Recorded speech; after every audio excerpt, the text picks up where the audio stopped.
Bonjour à tous, bienvenue dans cette nouvelle vidéo. Aujourd'hui, on va faire un puzzle un peu particulier, étant donné que c'est un puzzle d'une artiste que j'aime énormément. On est sur le puzzle Balloons Adventure de Bini, qui est donc une illustratrice, il me semble américaine, qui fait pas mal d'illustrations sur la vie, qui est assez... on peut s'identifier à ces illustrations. Elle fait beaucoup d'illustrations de elle quand elle était petite. Et c'est très mignon à regarder. Je vous mettrai le lien en description si jamais ça vous intéresse de son compte Instagram, je pense, pour que vous puissiez aller voir ces petites illustrations qui sont très mignonnes. Elle fait aussi des petites vidéos de ces illustrations du coup, mais du coup des vidéos, comment dire, de l'animation en vidéo, quoi. J'ai commencé ce puzzle quand j'étais en stream, étant donné que de base je devais commencer une figurine de Nagash. Néanmoins, j'avais plus de colle, donc j'ai pas pu la commencer. Donc à la place, histoire de dire, j'ai fait un petit puzzle. Donc je l'ai commencé en stream et je le finis chez moi tranquillement, au téléphone tranquille. Pas de souci là-dessus.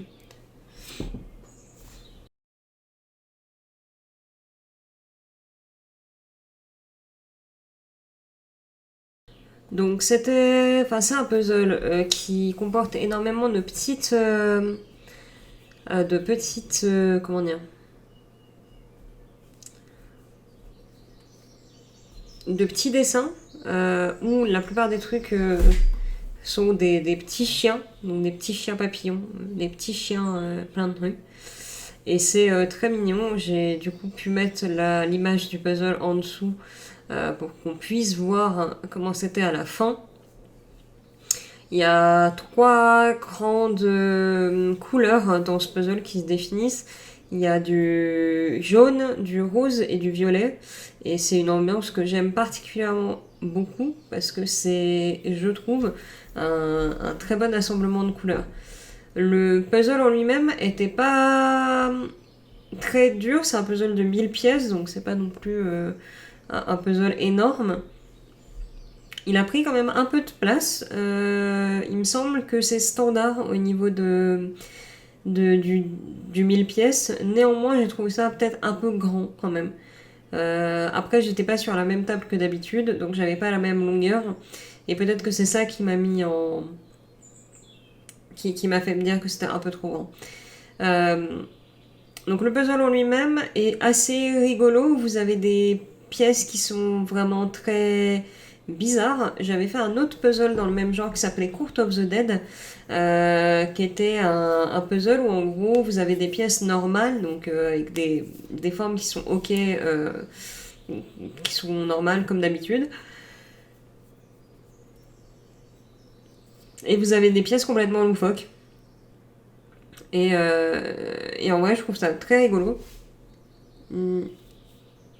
Je sais pertinemment que c'est un puzzle qui aurait pas méga plu à ma copine parce que elle, il faut que ça ait l'air de rentrer avant qu'elle essaye même de faire rentrer la pièce à ce niveau-là. Or là, avec des pièces un petit peu bizarres comme ça, il y a beaucoup de pièces où on sait pas trop si ça rentrait ou pas, mais il fallait quand même essayer parce que de toute façon, il n'y avait pas d'autre choix. Normalement, généralement, dans les puzzles qui ont des pièces normales de partout, vous avez, si vous voulez, une continuité, c'est-à-dire que les pièces ne vont pas plus haut ou plus bas que la pièce d'à côté. Là, c'était tout le contraire. Vous avez des pièces qui allaient plus haut, des pièces qui allaient plus bas, des pièces beaucoup plus grandes que les autres, des pièces beaucoup plus fines, des pièces beaucoup plus larges.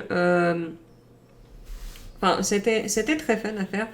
Et c'est des pièces qui sont, je trouve, très rigolotes. Ça change un peu des puzzles de d'habitude et ça donne pas nécessairement plus de fil à retordre, mais un côté un petit peu plus fun au puzzle qui n'est plus aussi rigide que ce qu'on a l'habitude de voir.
de la boîte.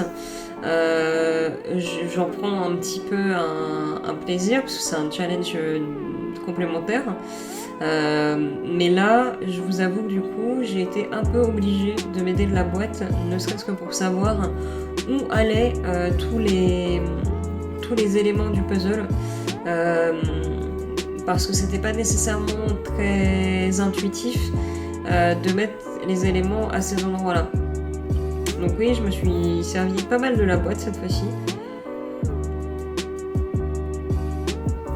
Et je vous avoue, du coup, ça n'a pas non plus été un mauvais moment que j'ai passé. C'était très cool. Donc voilà, j'ai bien aimé. La montgolfière était... Au début, j'arrivais absolument pas à me mettre en tête de faire la montgolfière.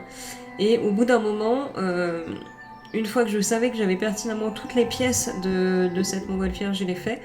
Et au final, elle était pas si dure à faire. Je m'étais monté un peu la tête pour rien en stream.